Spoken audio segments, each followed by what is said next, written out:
So, hi, and welcome to another episode of I Mustache You Something. I've got Mark Khalil here, who has several claims to fame. One is being Mika's brother. Mika is a power lifter and Renaissance man extraordinaire. He has very loving and caring parents, one of whom is certifiably insane, and one of my favorite people in the world, Deacon Abraam. So if you've gotten yelled at in the Boston area, odds are it's either by me or by him. Um, so Mark is a dental student now at Boston University, recent grad from Stonehill College. And I am 100% convinced that he and I are the same age. So he is my peer and my colleague. Uh, and I'm very excited to have him here with us. How you doing, Mark? I'm doing well. How are you? Very good. I was hoping that you would shave this so that you could. Hmm, hmm. Yeah, it's a hard no from the significant other. I asked permission. I learned from you. I asked permission first and she said no. So everything stayed. What do you mean you learned from me? Like, I did the exact opposite. I was told no, and I was like, no means I will think about it. Yeah. So I mean, I did that and I saw that you got yelled at, so I was like, I'm going to avoid doing that and just do the opposite. That's a great way to learn from me, which is like to watch what I do and just do the opposite. That's perfect. Yeah. That's perfect. So I guess we can explore that a little bit more. Um, I'd love to hear a little bit more about you as a peer and a co-member of the Coptic community. Um, how can you speak to us about both in terms of positive and negative examples, how you sort of see our relationships with each other and how you engage with our community in that respect? Yeah, I mean, not I don't have a lot of negatives, but I have a lot of positives. And I think just like from starting the college class together, I think that was something we did as peers, and we kind of uh, make each other better as peers because of it. And like when we were talking about this semester going forward, you talked about, holding the freshmen accountable, holding us accountable. Like it's not one person is a servant. I'm not the head servant. Alex isn't the head servant. We don't have really a head servant. We do it together. I think it brings a lot of camaraderie to our group. And I think that way it's been a little bit of a rough road from like start to now. It's been almost like 4 years. I think this is our fourth year, and so I see a lot of good in terms of growth individually and as a group. Um, just like I remember our first meetings in pre-servants when we were kind of transitioning, we were in like the garage of the old blue house or something like that, and no one wanted to be there. Like no matter what the lesson was, I remember even the lessons weren't even relevant to us, but no one wanted to be there, and it was hard to get people to come. And even when we changed it from a pre-servants class to a college class, it was also hard to be like, yes, like this is relevant to us, like let's go and show up, like this is class for us by us. And it was still like hard to get people to come. But this last year, really, even like through the pandemic, I thought like our college class like really grew through the pandemic, with people stepping up and people learning from each other. Like I learned a lot from the books that we read, especially everybody always, or and so that's something that one of our students, Anna, like stepped up and obviously has become a very prominent leader in our group, and in the service with the college kids. And that's something I learned a lot from. The only like qualm I have really, and it's not really that big, it's just like when we were starting off to get attendance to come, like how do you not want to like participate and serve with us when this is by us for us? So that's kind of It's kind of what I've seen so far. So I think you're hitting on like a very touchy and personal and important topic, which is youth engagement in our community. Um, and I think it's something that's very easily solved from the outside, where it's like, oh, well, why don't you just blah blah blah?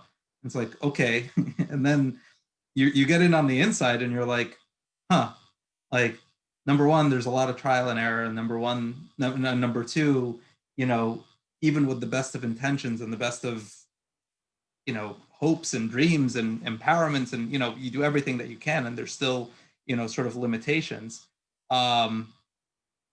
And again, as a peer and a co-member and as a co-leader for this youth group, how does that, like, not to like step into like a therapist mindset, but I I want to understand, like, truly and honestly, how does that make you feel? Like, what emotional reaction does this sort of create in you?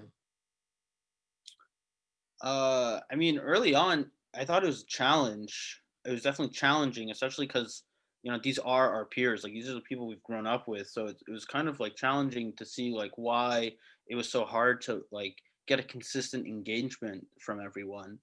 And kind of as the years has grown on, come and go, like I've kind of settled into like, okay, I know exactly what I can expect from this group. I kind of know what the expectations for me are, and to like continually to grow. I feel like every year, every semester, every couple weeks we try to add stuff to improve. And so I kind of feel like the young buck, like the rookie, in service to like not like a veteran, but like, okay, like I kind of know where things are going. I kind of like have a sense for everything, and kind of just like in a comfortable uh role where sometimes I slip and sometimes I need to be better, but like I know what to do and I know exactly what to do, and like, and in other weeks like looking to improve and stuff. And so I think it was interesting too, because kind of from the get-go I was just like, this is how I want this class to go, this is how I've been served, and so this is how we're just gonna like want to do things. And kind of now, like, shifting from being like a rookie to like someone who's kind of seen a lot of these lessons come and go, and now like being in a Sunday school class that's not the college kids, like I'm starting to see a lot more like, you know what, just because I was like raised this way or like led this way, or this is how I was served, I don't want to like kind of limit next generation, whether it be like college freshmen or the sixth grade, in the same way. Like if they need something that like I didn't need, or if they want something that I didn't want or didn't have, like there's no reason why I can't go out of my way to provide that service for them. That's an interesting point, because I think I was asking a different question, but I think you answered a better question. Um, because I expected kind of like a, well, it's frustrating, or it's hard, and like I wish, and you moved right into a different space, which is okay, like, Mashi, like I feel this way, but like moving on to realize that different students and different people in our community have different needs. And what I'm hearing you say is that you want to be inquisitive about understanding this incoming class of freshmen that are joining the college class and your sixth grade Sunday school students, not to assume that you already know what they need, right? You're saying maybe the reason that they're not engaging is because they need something different. That makes Yeah. a lot of sense, I think. Yeah, I mean, I see that with the college kids, and I think it's more obvious with younger kids because they'll just straight up tell you. Yeah.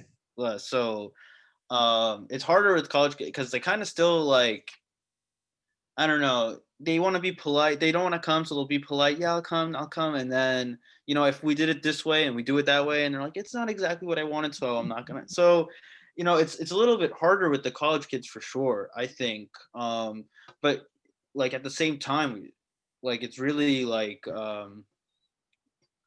fulfilling when things do come together when we do have outings. And I mean, we can't really do much with the pandemic, but like when we do have like social, like we have a lot of numbers, it's really encouraging. Like sometimes like they don't want a Sunday school lesson, they want to just hang out with each other.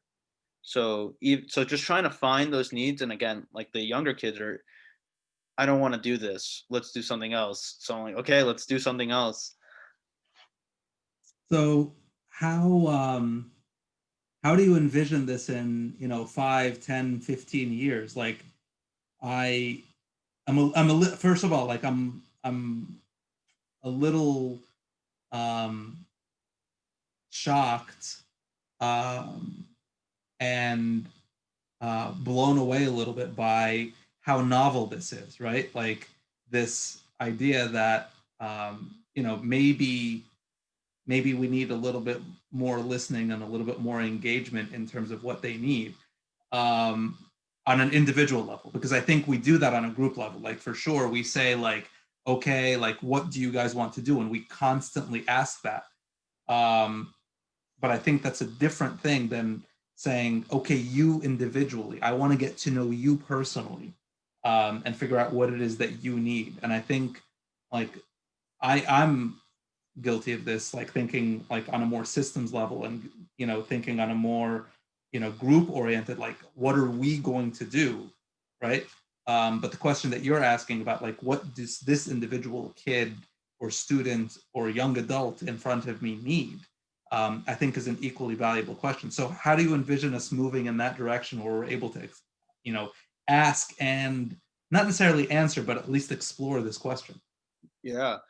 I think kind of like there's different ways to do it, I think, especially with different groups and how, our Sunday school classes are structured right now. So I think the college level, it's kind of easy to have like the upperclassmen self-serve, serve themselves and the younger classmen by, you know, pairing them up with, the incoming freshmen, and then kind of asking like, hey, what do you need, what can we do, and make them feel involved. So I think that's like especially the way the college class is structured, where it's kind of like we're going to decide what we're going to do. Like we don't have one curriculum that we repeat every 2 years. Whereas I want to talk about the fruit of the spirit this semester, I don't really understand it, I want to learn more about it. Or I want to read more about John Cashin, whatever it may be. We kind of decide that as a group. So because it's so like, I don't want to say like loose, but like because it's so like fluid and relaxed, because we get to choose what we want, it's easier for us to like have the upperclassmen who've been here for a while, even like not even the upperclassmen, people who like kind of already become significant in the college service. Like there, I mean, me and Angie and Alex are all upperclassmen, but like Anna, for example, is a second year and has like a very prominent role in where we move. And so even pairing her with just like uh not even maybe upper classmen is a weird way to divide it. Maybe like people who like are more prominent versus people who are not prominent but like more active in what we're doing, and people who are less active. That way you kind of like feel that no matter where we're going together as a group, and we're kind of like hearing every person's individual needs and wants, and then growing together. Like I remember one semester we kind of just did like, we're going to do every week we're going to do a controversial topic, and we had people list out exactly what they wanted to talk about. And I mean, like, so that semester was kind of like everywhere, but we listened and to like what people wanted, and that's what we do now. Like we try to get a consensus and then make sure everyone's individual questions are answered. And so I think when you kind of like organize it a little bit more, that when like, so you have people who are coming into the class, young or old, doesn't matter, like age doesn't really matter, but like so that they get involved and so that they are listened to. I think it becomes, it's like the college class is a really easy way to like become organized in that sense. I think when you have younger kids, I like what we've been doing the last couple of years, where we have college kids go and then like join in the fifth grade and then every year progress with the same kids. because even if they're not like heard in the first year or in the second year, they have that person who's they're gonna go to every that consistency. Whereas like I don't have to like get used to like spend the 6 months like getting used to a new servant or a new class, even though like my peers are the same, it's a different style. Like just like jumping, I recently moved from fifth to sixth grade, and it's not like a huge difference. We still do the same kind of service, but like how the classes run is different. And so, and especially in years where, they're changing and, like social status is like entering in their minds and like I'm not cool or I'm not good at sports or whatever, to have that person who's consistently there, I think was a really good idea. And I think going forward, we kind of just make that better. I'm not sure exactly how we would make it better. Maybe we have more college kids per class, but I think what we've been doing is really good, especially like you don't make that bond for fifth grade to senior year. You make that bond, for life. When you're with them that young for that long, it just like continues. It goes from like a Sunday school teacher to a student to a lifelong mentorship slash friendship. So I like what we're doing. I'm not sure if we need to change anything or to improve upon it. I think we just need to see it grow.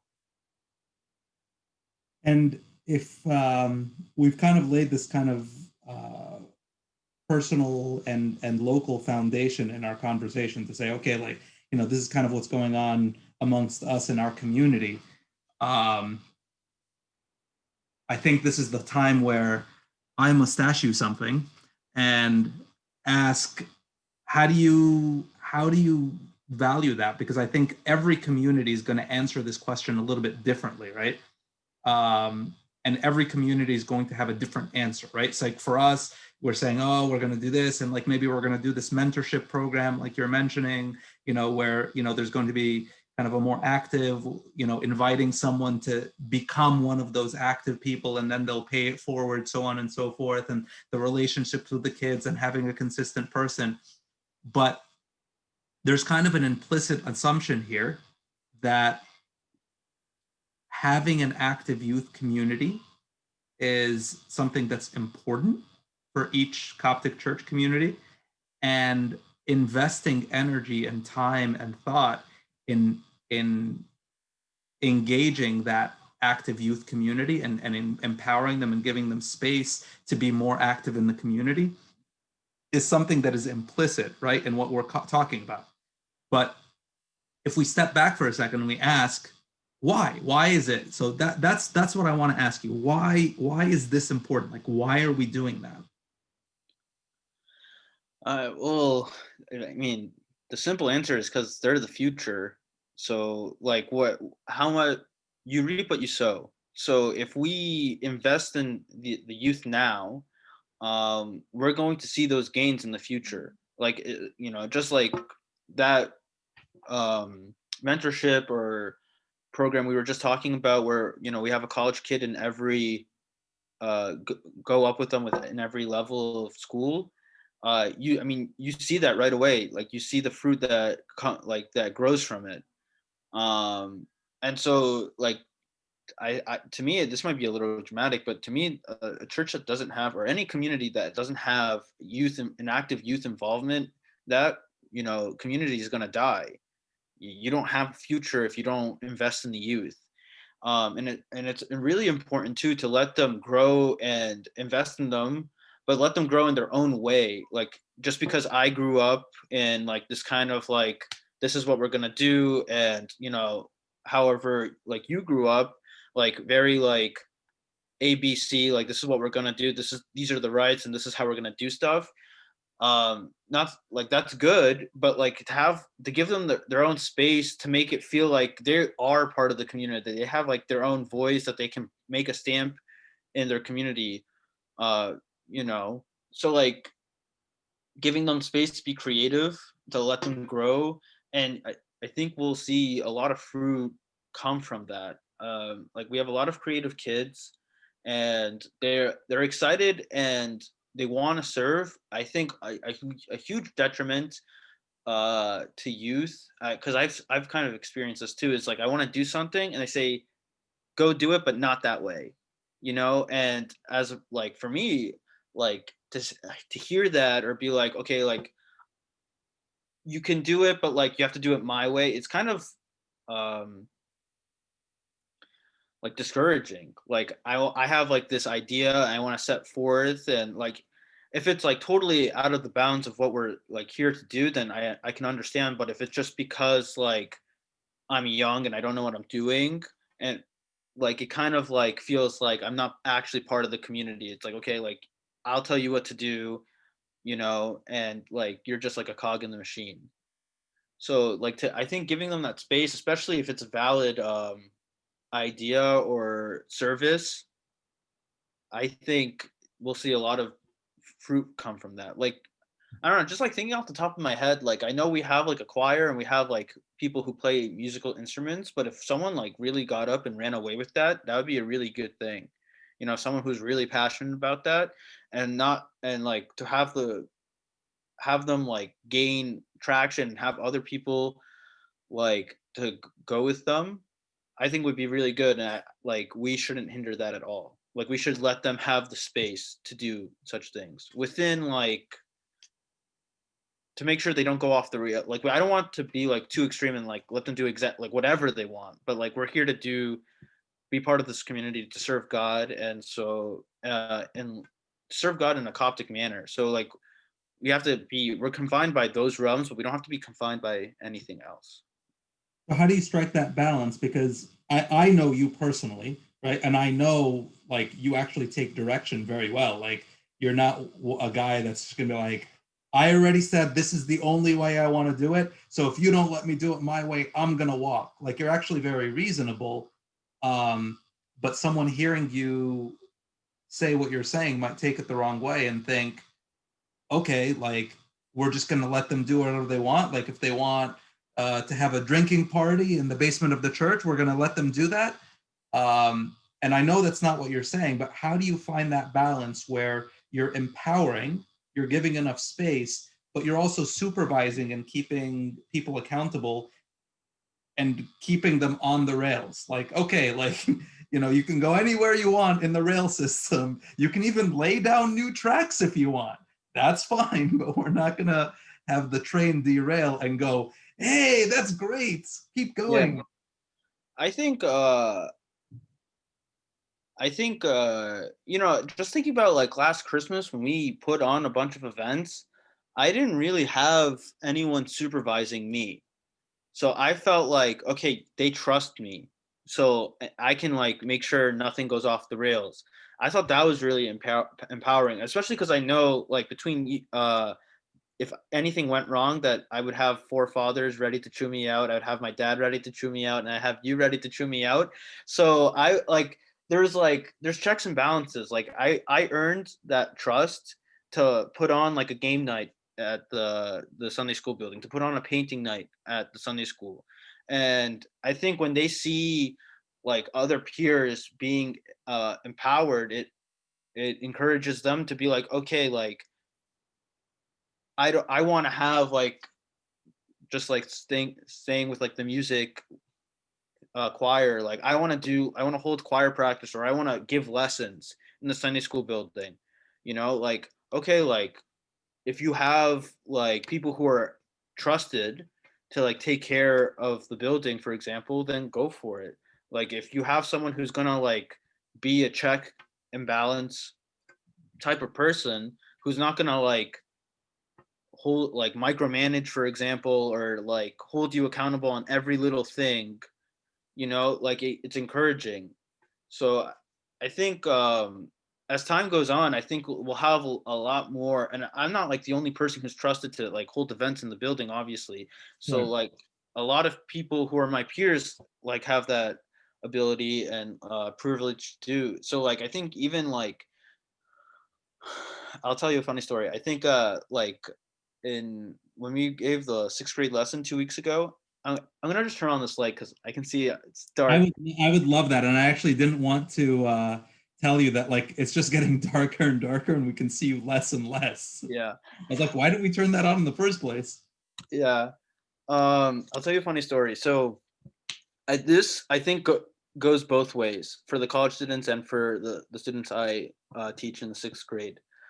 We were having a Zoom lesson, and the lesson was pretty much like over, or it was almost over. And one of the kids was, I think, private messaging another kid, and instead of sending him a message, sent the whole group a message, and said something along the lines of like, this is why I don't pay attention. The older servants don't really get us. I wish the younger servants would like take charge. Something along those lines. And then like it was really bad. Like we kind of ignored it. One of the servants called him out, and he was just like, "Oh, like it was the last thing was copied and pasted. Like I didn't mean to I send it." was talking about a different Yeah. Sunday So we kind school class. so it was really we kind of just ignored it, but like me and the other college servant Lily, like we were laughing about it because like up until that point, like me and Lily hadn't given a lesson. We were just there on the Zoom chat, so we were just like, "Hey guys." So I thought it was really funny. I think the same goes along with like the college youth, that they want to be granted that freedom. And if they are going to be held in check, I think they would rather be held in check with one of their peers than with someone they don't really like, Hmm. feel like, oh, I have to call him uncle. He's my dad's friend from college, so that kind of thing. They just as Tell much me, as like the tell high me, school. tell me what the reason is. Like, why is it easier to take direction from I think someone versus someone else? because when you take it from a peer, you kind of understand that the peer is coming from exactly the same spot you are coming from. So if your peer is like, hey, like this is kind of getting off the rails, then it really must be getting off the rails, because like they have a tolerance for whatever is going on. I'm not saying like anything bad is going on, but like, hey, like we're blasting like music, like I can't even hear the person next to me, like maybe we should turn it down. Like they have a lot, like And verse it's my all dad, obviously spiritual music, Coptic. obviously, Yeah. but like whereas like someone like my dad, like if music's even being played, he's gonna tell you to turn it down like immediately. So like kind of like a tolerance to how we grew up, and like kind of our mindset. So I think that's why I think like we don't, like even if the person who's older than us or who's in charge of us, supervising us, is like coming from a very reasonable place, I think because there's kind of a cultural disconnect, or a kind of like you grew up in a different time and I grew up in a different time, and this is okay, you just don't think it is, like kind of like clash. I think that's why like college kids maybe don't feel that like they're being empowered the same way. So, am I understanding correctly that like an older person might be perceived as being unreasonable, not because they're being unreasonable, but because there's a sort of interpersonal disconnect? Yeah, I think that's where it kind of stems from. I think even like I think most of the time it's reasonable for the most part. Like I remember I was at a Philly competition one year, and like the competition I think was pretty much over. There's like 4 teams left, and all the other churches were outside having a good time. And someone brought a tabla and they were playing the tabla, and like in that moment we are like, oh, we're having a good time, and like a tons came out and like yelled at them, like absolutely destroyed, and like took the tabla away. And like she was like, we're at the church, like you can't do that. So it's not like an unreasonable thing to be like, hey, don't play the tabla. But I like wonder there was a it was a little like it was I mean I guess it was a little exaggerated, but and she took it away. But like the actual request wasn't that unreasonable, it was pretty reasonable to be like, hey, respect the church, you know and so I think a lot of people like don't like being told like, no, don't do that or stop. And I think even if it's reasonable, they'll look for any difference between them and the other person to blame it on. Be Hmm. like, oh, like you're just from a different time, like you want to understand this is actually okay, even if it's not okay. And so I think when you have someone who grew up with them, or is considered a peer or colleague, then and they tell you, they put you in check, then obviously then you're like, okay, I actually am like doing something unreasonable. Hmm. Does that make sense? I mean, I'm intrigued because I never thought about it that way because I think I'm still deluding myself that I'm in my 20s, but like I at least have tried to, despite my old age and gray hair, to be thoughtful um, about how I engage with, people that might write me off like, okay, like, he doesn't meet a certain age threshold. Um, and I do recognize that. And I think, one of my favorite people in our community is a kid named Danny Scooper, um, who is now an orthopedic surgery resident in Stony Brook. And he was one of my Sunday school kids, like when I was like in my 20s and he was like middle school. And like same thing, like we were always like buddies, like, okay, like, yeah, there's a big age difference, but like we're buddies. And one time I tell him, I'm like, so I don't think your brother likes me. He goes, why? I'm like, I don't know. Like, this is his younger brother, Timmy. And I'm like, I don't think he likes me. And he's like, what do you mean? I'm like, I don't know. Like, I try to talk to him and joke around and whatever. And he just kind of like stiffs me. And he's like, no, I don't think he doesn't like you. I just think he thinks of you as an uncle. I'm like, what? And I was like, that's worse. I wish he had like a personal vendetta against me where he wanted to like, mug me in the parking lot over like he's just categorically, rejecting me as an old person. I'm like, that's not nice. That's not fair. Yeah. But I think that despite our best efforts, like we try to be, oh, come on, I have a mustache, or like, hey, like we played basketball together, and like no, like sometimes you're right. I think and I'm reflecting back, like as you're talking, and I'm like, I think that's unfortunately true, and I think that one of the challenges is not necessarily to see that as a problem to be solved, but a reality to be experienced, right? So, not to say, okay, how do I convince this kid that I'm the cool uncle, right? How do I convince this kid, like, no, we can joke around and you're going to listen to me? But to say, okay, how do we build it into the community, like you're saying, um, that this kid has proper supervision, proper engagement, proper accountability.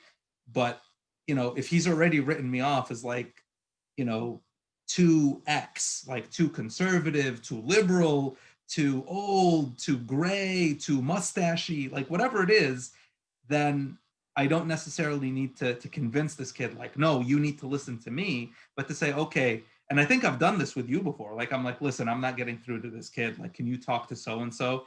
Like, I'm like, I'm talking to like a blank face, and I know that I'm not getting through it all. I'm like, you know, can you do that cool young servant thing and go talk to them? And I think you've done that several times, and I think it's helpful to have that partnership. So again, like I I'm hearing what you're saying, and I think it's ringing true for me a lot. But I think another side of the equation is, well,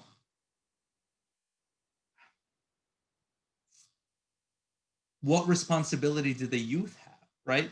So if the older folks such as myself have a responsibility to think about, look, okay, like some things are not going to work, you need to find new strategies to work, and we're on some level of agreement saying that it's beneficial to all of us, including the youth themselves, to be engaged in the community, then what responsibility do people in their teens and early 20s, like what responsibility do they have to their community in order to be able to be parts of the solution? Yeah, I think you said it best in your paper a couple months ago. I think it was like you just have to show up.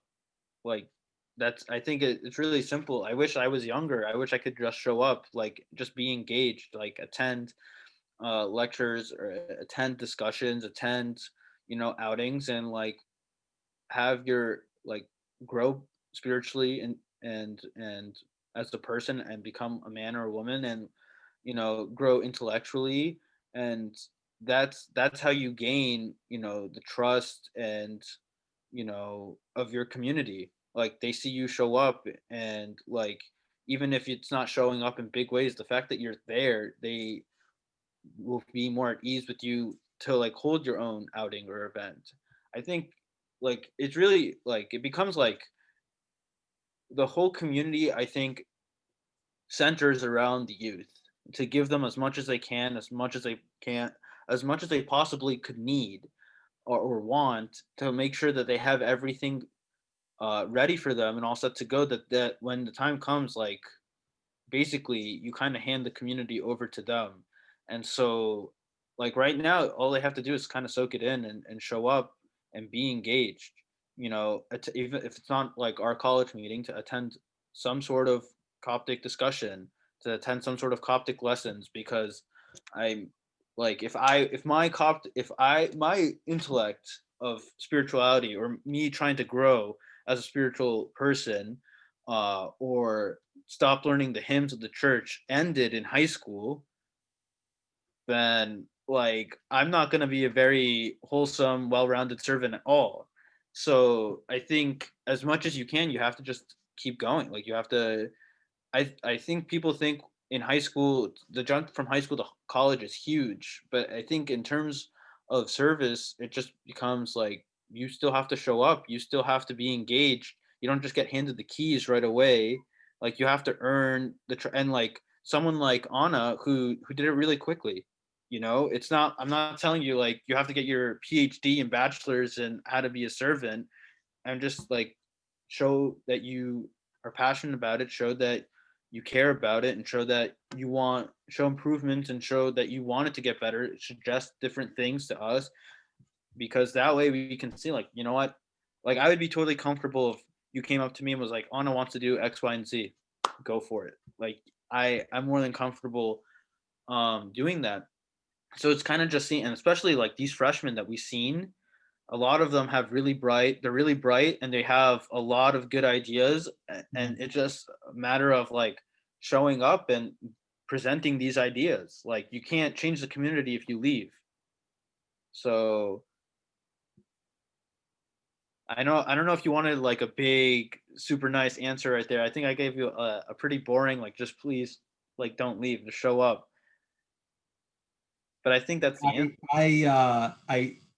I don't think you're oversimplifying, and I don't think that you're overcomplicating. I think, you know, um, maybe we just happen to agree, and it's just, we're in agreement but incorrect.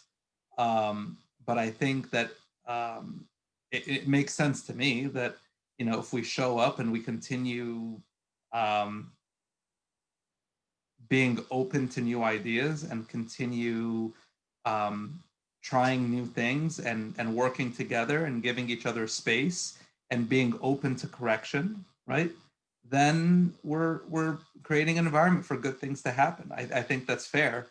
And I think that it takes a lot of work to get to that point where there's enough trust and there's enough give and take and cooperation to be able to do that in a positive way. Um, and I think in every community, it's going to be a little bit different. So, what would you say? I think, in the interest of, you know, uh, bringing this again a little bit more broadly to other communities, so it's not like our specific community. Um, we've identified that for the older folks, unfortunately, like myself, You look um, 21. what's that? You look 21. If I was a bouncer at a club, I would have to check your ID. Oh, absolutely. Yeah. Oh, I love getting, yeah, yeah. So, um, the the role for us is to listen more, and the role for you guys is to show up more. Is it really that simple, or, is there something in that's essential to the interaction between the two generations? Oh, well, like it needs to be warm and welcoming. Like whatever interaction occurs, it needs to be warm and welcoming. Just I'll give you like a brief example. Like we've talked about this a lot, whereas like all interpersonal relationships stem from interaction, and you can either treat them like a human or you can treat them like a thing that's going to give you whatever. Like I can go to Dunkin's and buy a coffee and be mad at them because they took too long or the coffee was cold or whatever, and that I'm just treating them like a coffee machine versus I'm not treat like I should be treating them like a human, like okay, it's a little late, like okay, like can you just heat it up again, like whatever. And like I think that's kind of the crux at of every interaction. And if you get perceived like, oh, this person's treating me like a machine, like I'm not actually a person, then no matter how much we listen or how much we show up, people are gonna not want to come. So I think that like treating people like humans, and that kind of sounds like extreme. Like obviously, like I'm not saying we're robots or being treated like robots. I'm just saying like when love is at the forefront and you realize that this person has way more going on than just showing up to a meeting or listening to this person, you kind of it becomes a lot more warm and welcoming, and you become a lot more reasonable in all react like all interactions. I think it's hard to admit that, but I think if you're a Sunday school teacher and your goal is compliance, not transformation, it's easy to fall into that trap of like, this is a noise making object, not a kid that needs to be loved. And sometimes the disruptive kids are really having a hard time. Like they're really having a hard time. And they're being disruptive not because they have a personal issue with the teacher or like they don't like the lesson or they hate God or some like nonsense thing that we make up, but because they need extra love, not less love. And I think you're 100% right. I think if we remember that this kid is a person, this college student is a person, and having an X number of people show up for a Zoom meeting or a event or whatever, and we check our box that like, oh, we had a successful event, misses the fact that like these are like these are individuals, these are people, these are agents that are loved by God. And I think I mean, it's unfortunate that it's so easy to forget that. Yeah. It's not just about the numbers. It's not just about like, oh, we got X number to show up. It's okay, when they showed up, how did we make them feel? How did we engage them? Um, very good, Mark. I learned something from you as always, and I appreciate your perspective as always. I think hopefully the listeners slash watchers were able to appreciate the depth of your love for the church and for our community and your commitment and the work in progress that we're all dealing with. And hopefully we can all take home your advice for uh, us old people to listen more and not be so rigid and be a little bit flexible about who needs what, when, and how. And for our young people to take your advice to show up and just keep showing up. And for all of us to take the advice from you to really love each other and see each other as people, not as numbers or objects. With that, I'll ask if you have any parting wisdom, any parting words for us. No, I mean, that was really kind of you to say, but I learned like 85% or 90, even 95% of that stuff from you. So I'm in good hands, and I hope, and our partnership together, I think the future of our church is in good hands too. Thanks, Mark. No problem. Thanks for having Bye, me. Bye Bye. everybody.